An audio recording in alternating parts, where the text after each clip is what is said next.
Chère famille des partenaires, c'est extraordinaire ce que le Seigneur a fait. En 90 jours seulement, nous avons pu avoir 16 000 nouveaux partenaires, des frères et des sœurs du monde entier qui ont rejoint la famille des partenaires de MCI.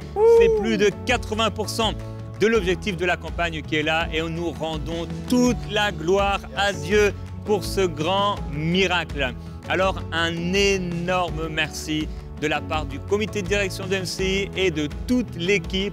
On vous dit un grand merci. Grâce à votre précieux soutien mensuel, on va pouvoir continuer l'œuvre et les projets magnifiques tels que Ma Bible vont pouvoir bientôt sortir. Et tout comme Dieu a dit au prophète Élie dans 1 Roi 19, nous croyons que Dieu s'est gardé un reste et nous croyons que le Saint-Esprit va continuer de susciter de nouveaux partenaires pour la grande famille de MCI. C'est pourquoi ce voyage de foi que nous avons fait tous ensemble jusqu'aux 20 000 partenaires mensuels doit continuer. Et donc la campagne restera ouverte jusqu'à ce que 100% de l'objectif soit atteint. Donc même si on va en parler beaucoup moins dans nos émissions, tous ceux qui le souhaiteront pourront rejoindre la famille en allant toujours sur emcitv.com/20 000.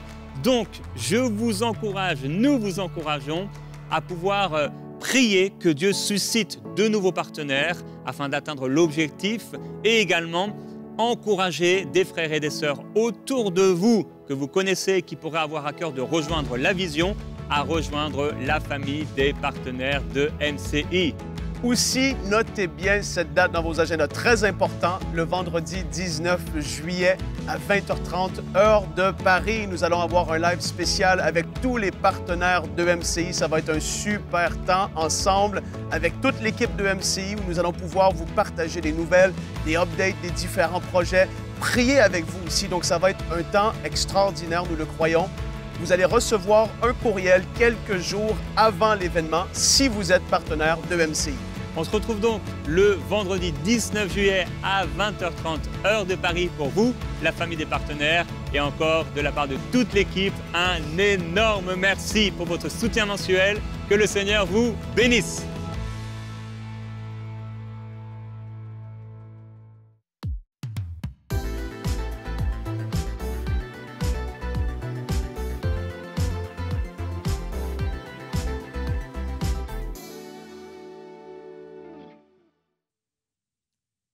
Bienvenue sur Teach, votre émission d'enseignement et de maturité spirituelle.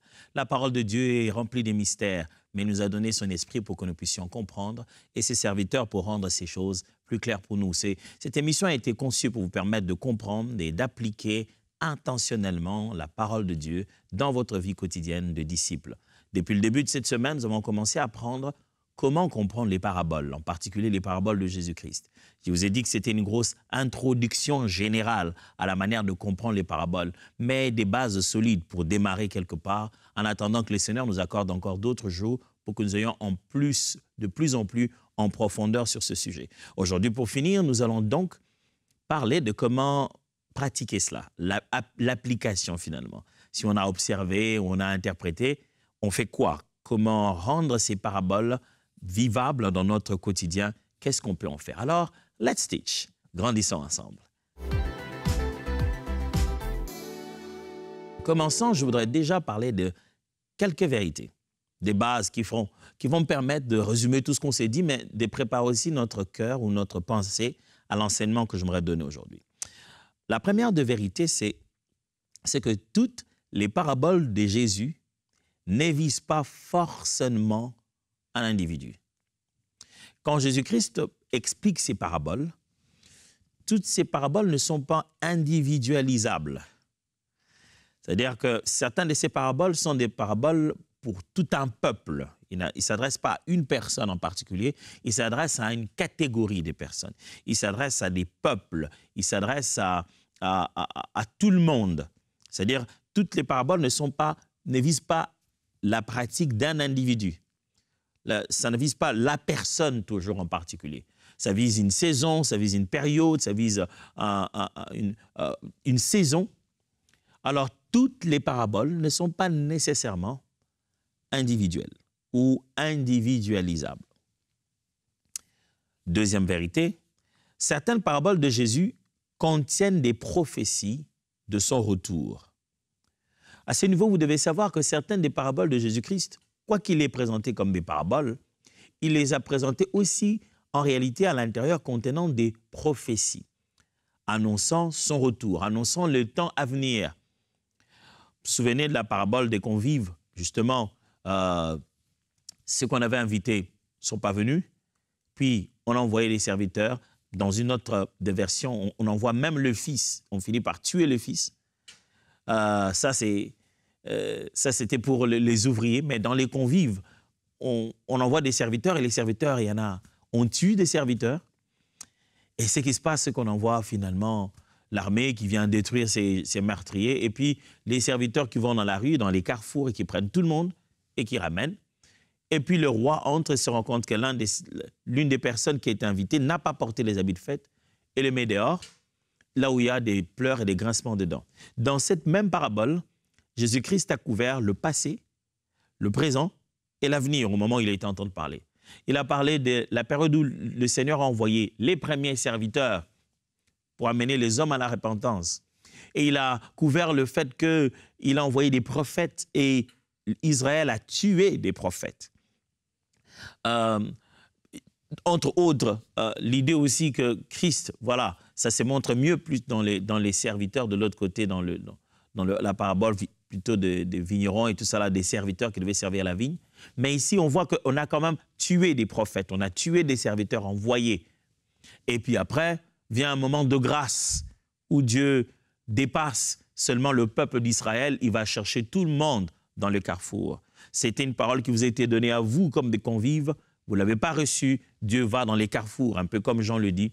La parole, justement, est venue chez les siens et les siens ne l'ont point reçue. Mais à tous ceux qui l'ont reçue, à ceux qui croient en son nom, leur a donné le pouvoir de devenir enfants de Dieu. Et puis, qu'est-ce qui se passe? Il se passe que quand le roi entre dans la salle, il se rend compte qu'une personne n'a pas la tenue appropriée, il le met dehors. Là, ce n'est pas à ce moment-là que ça se passe. Là, il est en train de prophétiser ce qui se passera dans la fin de temps, le grand jugement final, comment les gens seront mis de l'extérieur. Alors, dans certaines des paraboles de Christ, il y a en fait de la prophétie, il y a en fait un message pour l'avenir de l'Église, pour l'avenir de l'humanité. Ça, il faudrait tenir compte de ça lorsqu'on veut se préparer à pratiquer ces choses-là. Quelquefois, Jésus nous informe, mais seulement ce qui va se passer dans cette parabole. Alors, aussi, vous devez savoir, le point 3, troisième vérité, quelques paraboles de Jésus s'adressent au peuple d'Israël uniquement. Certaines de ces paraboles de Jésus, les interlocuteurs directs, ceux à qui Jésus veut donner la leçon d'abord, c'est le peuple d'Israël. C'est-à-dire, c'est directement en alliance avec eux. Ce qui se passe là-bas n'est pas adaptable à vous à 100%. C'est une promesse qu'il a donnée au peuple d'Israël. Certes, qu'à travers la parabole, la nature de Dieu, la théologie va en être déduite. Ce que Dieu est dans la façon de traiter cette affaire, ça, c'est un principe imposable à tous. Mais il est possible que certaines de ces promesses soient réellement dédiées exclusivement au peuple d'Israël. Il est important de tenir compte de ça parce que ça influence beaucoup des interprétations. Certaines personnes s'arrachent des promesses qui ne sont pas bibliquement les leurs. Donc, on est là, mes amis, pour se poser la question, que faire? J'aimerais qu'on lise ensemble Matthieu chapitre 18, verset 21, à partir du verset 21. Matthieu chapitre 18, à partir du verset 21. Parce que le but ici, c'est qu'on puisse être capable de se dire, que faire, n'est-ce pas? Qu'est-ce qu'on peut faire pour pratiquer cet enseignement? Lisons. Alors Pierre s'approcha de lui et dit, « Seigneur, combien de fois donnerai-je à mon frère, combien de fois pardonnerai-je à mon frère lorsqu'il péchera contre moi? Serait-ce jusqu'à 7 fois? » Jésus lui dit, « Je te l'ai dit, pas jusqu'à 7 fois, mais jusqu'à 70 fois 7 fois. » C'est pourquoi le royaume des cieux est semblable à un roi qui voulut faire rendre compte à ses serviteurs. Quand il s'est mis à compter, on lui amena un qui devait 10 000 talents.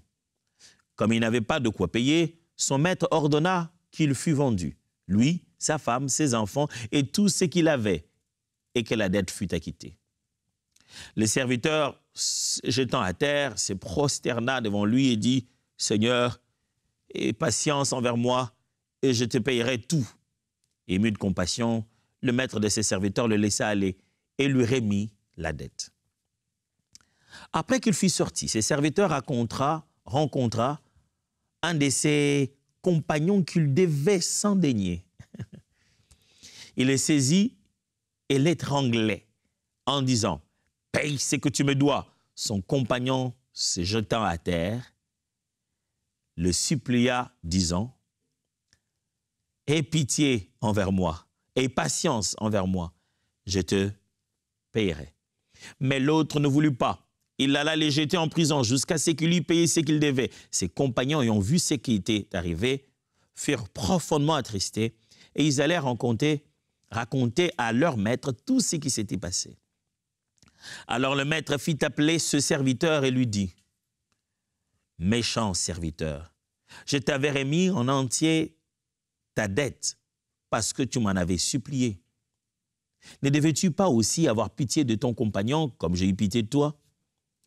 Et son maître, irrité, les livra au bourreau jusqu'à ce qu'il y payait tout ce qu'il devait. C'est ainsi que mon Père céleste vous traitera. Si chacun de vous ne pardonne pas son frère de tout son cœur. Ça, c'est une parabole. Ici, je ne vais pas revenir sur tous les principes qu'on a appris. Contexte immédiat, c'est la question de Pierre. Pierre pose la question sur, voilà, combien de fois je dois pardonner mon frère s'il pêche contre moi? Et c'est reste à 7 fois. Contexte historique ici, contexte culturel.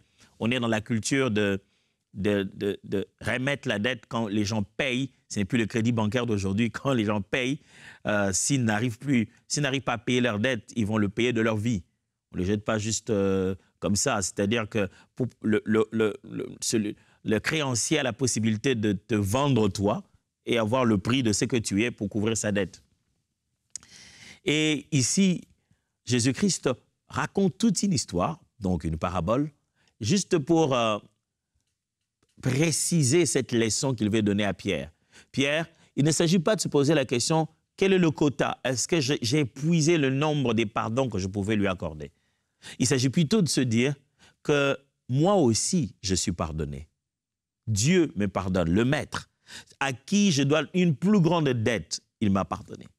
Je devrais pardonner. Ce que Jésus veut expliquer à Pierre ici, c'est que ce que les gens nous font, ce que les autres nous font, n'équivaut jamais à ce que nous, on devrait subir comme punition de ce que nous avons fait.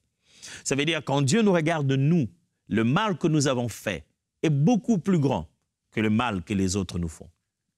Nous sommes beaucoup plus condamnables aux yeux de Dieu. Nous devons plus d'argent, plus à payer au maître, aux créanciers, que ce que nous pensons avoir subi comme douleur de la part des hommes qui nous ont trahis ou qui ont raconté de mauvaises choses à notre sujet. Et c'est ce que Jésus aimerait placer dans la tête de Pierre en lui démontrant que Pierre, en fait, si toi, tu viens devant moi, tu viens devant Dieu, eh bien, écoute, tu as beaucoup de péchés à confesser. Que tu en sois conscient ou pas, tu as commis tellement d'erreurs. Et ces erreurs ne sont même pas comparables aux quelques fautes que tes frères commettent contre toi. Mais pour ça, il a eu besoin de donner toute une image. Et à la fin, il donne sa conclusion finale, la leçon principale, la plus simple à déduire. Si vous ne pardonnez pas à vos frères leurs péchés, votre Père qui est dans les cieux ne vous pardonnera pas non plus. C'est ce qu'il voulait lui démontrer. Il lui dit, ne pense pas que parce que Dieu pardonne tout ce qu'on fait comme péché, nous, on va là-bas dehors, on se donne la permission de ne pas pardonner les autres. Sache-le bien, quand il apprend que toi aussi, tu ne pardonnes pas non plus, écoutez-moi, frère, la Bible l'a dit, Jésus l'a dit, et c'était clair, il dit, si chacun de vous, il dit, c'est ainsi que mon Père céleste vous traitera si chacun de vous ne pardonne pas à son frère de tout son cœur. Ailleurs, il est dit encore mieux, il dit, si vous ne pardonnez pas aux autres leurs offenses, votre Père dans les cieux ne vous pardonnera pas non plus. Vous savez, de fois, on va demander pardon à Dieu, on dit, Seigneur, pardonne-moi pour mes péchés.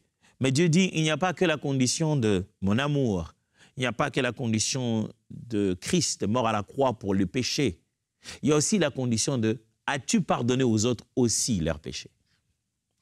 Si on raisonnait comme ça au quotidien, on prenait conscience qu'une partie, en fait, dans notre processus de pardon vers Dieu, une partie de cela est regardée sur la manière dont nous aussi nous accordons pardon. Je crois qu'on aurait moins de rancune parce qu'on saurait que je ne veux pas que Dieu soit non plus rancunier vis-à-vis de moi. Alors, belle parabole. Je vais utiliser cette parabole pour que nous puissions répondre à la question que faire, comment appliquer une parabole. Alors, que faire? Premièrement, devenez destinataire des leçons tirées. Jésus-Christ vient de tirer une leçon claire, cette parabole. Cette parabole ne parle pas à votre voisin. Cette parabole ne parle pas à cette personne qui a des problèmes avec vous. Cette parabole vous parle à vous. Devenez le destinataire principal de chaque parabole de Jésus. Quand Jésus a parlé, c'est à vous qu'il a parlé. N'oubliez pas les vérités que j'ai données fondamentalement. Mais quand vous voulez appliquer bien les paraboles de Jésus, mettez-vous à la place du concerné. C'est à vous que Jésus parle. Si vous lisez la parabole de Jésus juste pour voir le monde, en disant « Ah, vraiment, le monde est mauvais, hein? C'est vraiment ça. Il y a des gens à qui on a pardonné leurs péchés, ils sont partis, ils font du mal aux autres. C'est pas gentil, hein? Mais non, cette personne-là qui est allée faire du mal aux autres, c'est de toi que Jésus veut parler. Regarde-toi, toi-même, chaque fois, face à la parole en te disant « Oh Dieu, sonde-moi, regarde dans mon cœur. Est-ce que je ne suis pas en train de retenir dans mon cœur je retiens des frères et des sœurs en prison pour très peu que ce que moi-même j'ai fait. Pour très peu. J'aime bien comment l'apôtre Paul est en train de dire, il a dit, il y a des péchés des uns qui sont connus et c'est des autres qui ne le sont pas. On est là en train de se dire, celui-ci a mal fait, on est en train de fustiger, on dit tout parce que ce qu'il a commis comme erreur ou son scandale est public. Mais Paul dit, il y en a des gens qui font des choses qu'on ne sait pas. Et la raison pour laquelle on ne parle pas, c'est juste parce que ce n'est pas connu. Ça ne fait pas d'eux de meilleures personnes. Devenez destinataire de leçons tirées. Quand vous êtes un lecteur de la Bible vous parle à vous. Vous ne la lisez pas comme un instrument pour aller appliquer juste sur les autres. La Bible vous parle à vous pour que vous puissiez changer et vivre ça. La Bible me parle à moi. La Bible parle à vous tous. Tous ceux qui sont devant la parole vous parle à vous. Et Jésus-Christ, quand il est en train de parler ici, ce n'est pas seulement à Pierre. La leçon qu'il donne à Pierre, c'est la leçon qu'il vous donne à vous. Ce n'est pas la leçon qu'il donne à votre voisin. Ce n'est pas la leçon de votre prédication. En tant que prédicateur, j'ai commencé à me tenir à la chair depuis l'âge de 15 ans, à prêcher l'Évangile.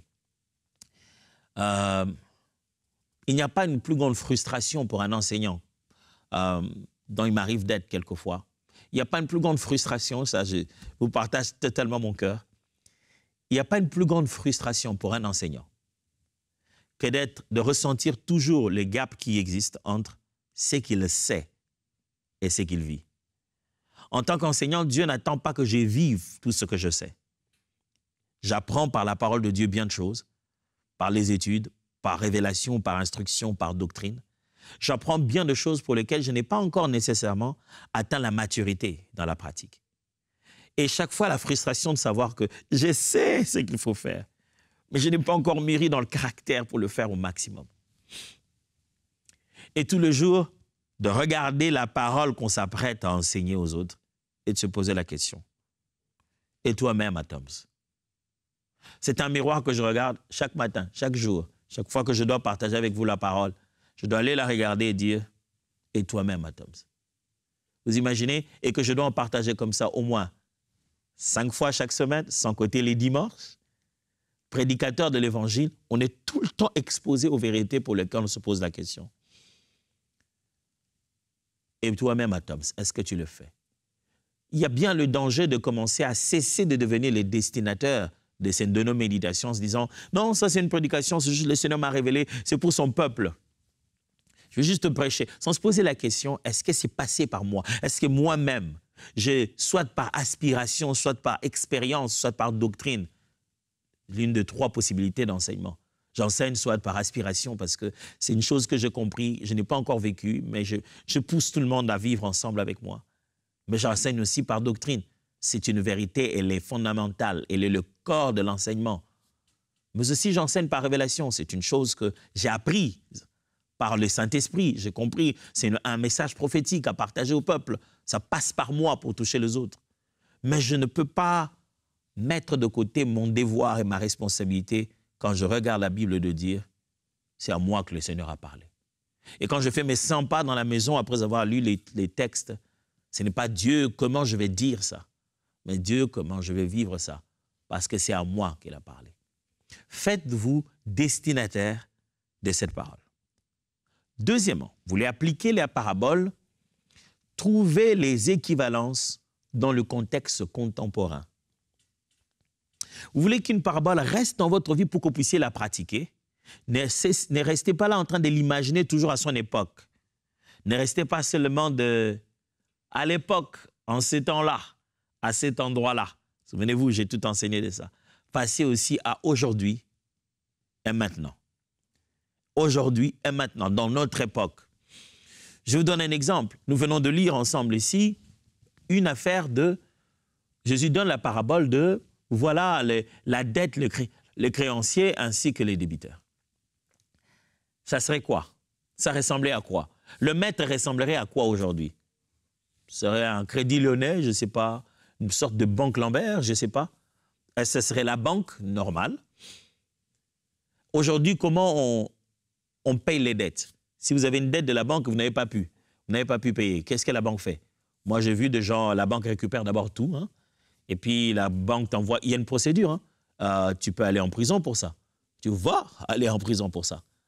Donc, essayez de chercher les similitudes et vous dire, si cette histoire était racontée aujourd'hui, ça ressemblerait à quoi? Pourquoi? Cet effort fourni te permet de voir la parole et les leçons de Jésus aujourd'hui.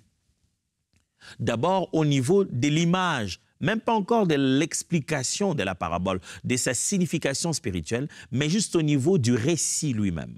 Parce que le but de la parabole, n'oubliez pas, la parabole est un récit qui raconte les faits de la réalité actuelle. Alors, rendez cette parabole réelle, trouvez tant soit peu. J'aimerais déjà vous prévenir, tout ne serait pas parfait, mais trouvez tant soit peu des référentiels, des équivalents qui vous montrent que ce que Jésus a dit ressemblerait aujourd'hui à ceci. Pour que la parabole devienne réellement contemporaine. Vous imaginez, vous avez eu une dette de la banque, une grande banque, vous n'avez pas pu payer. La banque vous dit qu'on a annulé la dette. C'est parce que quand vous prenez ça, que vous vous rendez compte de l'importance du pardon. Vous allez à la banque, vous avez une grosse dette d'achat de la maison, je ne sais pas moi quoi, vous n'arrivez pas à payer, vous allez chez le banquier, la banque, bon, finalement, la banque décide que vous n'allez plus payer le crédit. La banque, au XXIe siècle, une banque, c'est pas ce qu'apprécie ça. La banque, par quel mécanisme d'abord ils vont décider d'annuler ta dette? Mais c'est justement ça ce que Jésus aimerait qu'on ressente. Que ce qui était impardonnable l'a été. Ce qui n'était pas acceptable a fini par l'être. Dieu tout-puissant, qui pouvait nous faire plus de mal que nous pourrions nous en faire aux autres, de qui nous avons tout reçu, et pour qui, si nous commettons de telles bêtises, c'est de l'ingratitude.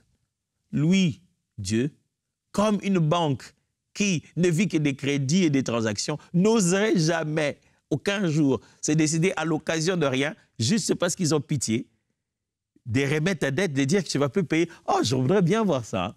Une banque te dit, bon, monsieur, on pense que tu n'arrives pas à payer ta dette de 100 000 $. Écoute, puisque tu nous l'as demandé, on a pitié de toi, écoute, tu ne vas plus payer. OK, rentre à la maison. Waouh, je voudrais bien voir ça. Mais c'est ce côté invraisemblable, mais qui s'est produit.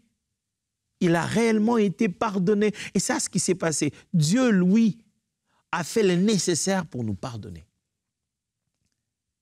Et maintenant, lui, va Là où il a, si vous regardez, vous lisez les textes dans les autres paraboles pour comparer cela, vous regardez l'écart de ce que lui devait comme dette et de ce que l'autre lui devait comme dette, c'est plus d'une centaine de fois plus, multiplié par 100.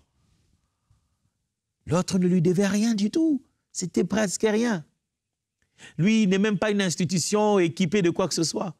C'est-à-dire qu'on a la banque a annulé ta dette et toi, tu sors en cours de route, tu vois quelqu'un qui avait une petite dette de toi de $100, je ne sais pas, pendant qu'on a annulé ta dette de $100 000. Tu dis, écoute, tiens, justement, puisqu'on parle de dette, toi, tu avais ma dette. La Bible est intentionnelle. Jésus répète exactement les mêmes mots que cet homme avait dit au maître. Ce sont les mêmes mots qu'on lui a dit. Je ne sais pas si vous avez suivi. Hein? Les serviteurs se jetant à terre, se prosternant devant lui et dit, « Seigneur, aie patience envers moi et je te paierai tout. » Le moment où son ami aussi est en train de lui demander la même chose, il dit, « Paye ce que tu me dois. » Son compagnon se jetant à terre. Même chose, lui aussi s'était jeté à terre. Les supplia, même chose, lui aussi il l'avait supplié, disant, « Aie pitié envers moi. » Même phrase, même mot, « Je te paierai. » Même mot. Même mot. Il dit, le même pardon que tu me demandes, c'est exactement le même pardon que l'autre te demande. Ne pense pas que quand tu viens demander pardon à Dieu, tu demandes quelque chose de spécial qui est différent de ce que ton collègue, ton ami, ton prochain te demande le jour où il te demande pardon. Si tu penses que quand tu es devant Dieu, parce qu'il est Dieu, que tu lui demandes pardon, d'office, il est censé quand même comprendre, il comprend. C'est exactement la même substance de pardon que l'autre te demande. Avec ses faibles mots, avec ses à peu près, mais il te demande exactement le même pardon dont tu te sens digne de recevoir de Dieu. Vous voyez, quand vous contextualisez, quand vous prenez des équivalences de votre contexte actuel, la teneur de ces réalités devient encore plus parlante. Et enfin, que faire? Comment pratiquer cela? Qu'est-ce qu'on doit faire? Intégrer les vérités dans le langage quotidien. Parlez parabole. Apprenez à en parler. Que ça devienne dans votre langage de tout le jour. Quand vous priez, quand vous causez avec les amis. Trouvez un moyen de vous souvenir de ce qui a été dit. Si vous êtes dans une circonstance pareille qui ressemble à la Bible, dites-le. Ah, ça me rappelle telle circonstance de la parole. C'est comme ça que votre mémoire, votre vie commence à être environnée saturez votre vie des Écritures. Mettez-les dans votre langage. Mettez ça dans votre vocabulaire. Commencez à parler le langage des paraboles. Priez dans vos moments de prière avec le langage de paraboles. C'est comme ça que toutes ces paraboles deviennent de plus en plus pratiques. Revenons à cette parabole. J'ai une question pour vous en finissant cette semaine et cette émission. Est-ce que vous pardonnez aux autres leurs offenses? Pasteur, je pardonnais, je lui avais déjà dit que j'ai pardonné, mais chaque fois que j'y pense, ça me fait mal. La Bible dit, c'est ainsi que mon Père céleste vous traitera. Si chacun de vous ne pardonne pas à son frère de tout son cœur. Le pardon, mes amis, c'est plus qu'un sentiment. C'est une décision à l'intérieur de son cœur. Mais cette décision est toujours émotionnelle, elle est toujours émotive. Elle porte toujours des émotions. C'est-à-dire, tu ne ressens rien à l'origine pour pardonner, tu décides. Mais lorsque ce processus se fait, ton corps, ton système biologique et biochimique interne répond. C'est pour cette raison que des fois, quand quelqu'un pardonne quelque chose de dur, il pleure. Il pleure. C'est lui qui pardonne, mais il pleure. Parce que ça fait mal à l'intérieur. Ça fait très mal. Ça fait très mal le pardon. Ça fait très mal d'accorder le pardon. Imaginez-vous, n'est-ce pas que c'est aussi humiliant de demander pardon? Chaque fois dans ces textes, les deux fois où les gens demandent pardon, la Bible dit se jette à terre, mais même pour là, on dit se prosterne. Regardez comment c'est humiliant d'aller demander pardon. Celui qui demande pardon est dans l'humilité, et celui qui doit donner pardon souffre parce qu'on lui a fait du mal.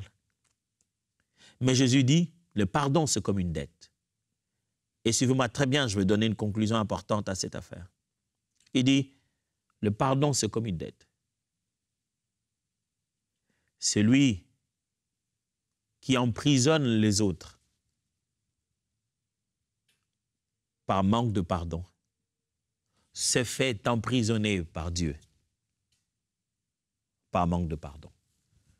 Quand vous emprisonnez quelqu'un dans votre cœur et vous ne voulez pas le pardonner, sachez-le très bien que vous-même, vous vous mettez en prison de la même manière chez Dieu.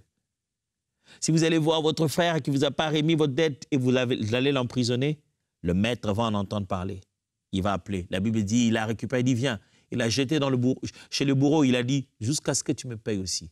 Si vous ne pardonnez pas aux autres leurs offenses, votre Père qui est dans les cieux ne vous pardonnera pas non plus. Mais pasteur, bon, moi je vais demander pardon, je ne le laissais pas. Est-ce que l'autre à qui tu avais dit foncièrement que tu l'avais pardonné, est-ce qu'il sait même si ton cœur l'a pardonné ou pas? Il ne le ressent pas, hein? Il ne le sait pas. Peut-être c'est dans les quotidiens qu'il ressent un peu. Comment toi tu sauras que le Père n'a pas pardonné non plus tes offenses? C'est seulement la parole qui nous en donne la garantie. Et là, la parole donne la garantie selon laquelle, si tu ne veux pas pardonner, Dieu non plus. Laissez-moi prier avec vous. Abba, pardonne nos péchés. Nous ne sommes que des hommes et nous avons tendance à interpréter chaque douleur émotionnelle comme tellement forte qu'on ne peut pas vivre avec. Jésus, toi, tu as connu la trahison. Des gens que tu as nourris, qui ont partagé ton quotidien, mais qui t'ont livré à la mort. Des familles pour lesquelles tu as fait des miracles qui ont pourtant crié « Crucifie-le ». Seigneur, apprends-nous à ne jamais considérer un mal que nous subissons comme étant plus grand que le mal que nous commettons devant toi. À ne jamais se prendre pour plus juste que ceux qui nous font mal. Et chaque fois venir devant toi en se disant « Notre dette est toujours plus grande que ce que les autres nous doivent ». Apprends-nous à pardonner aisément. Au nom de Jésus. Amen. Dieu vous bénisse.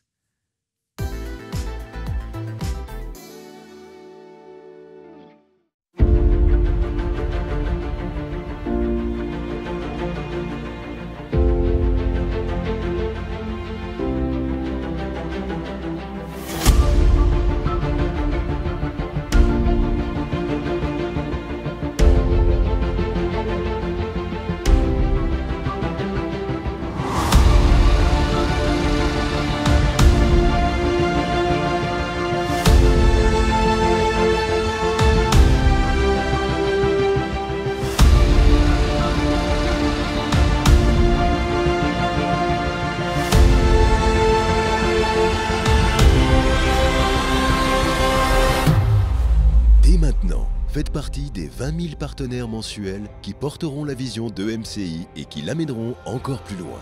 Pour faire votre don, rendez-vous sur emcitv.com/20 000.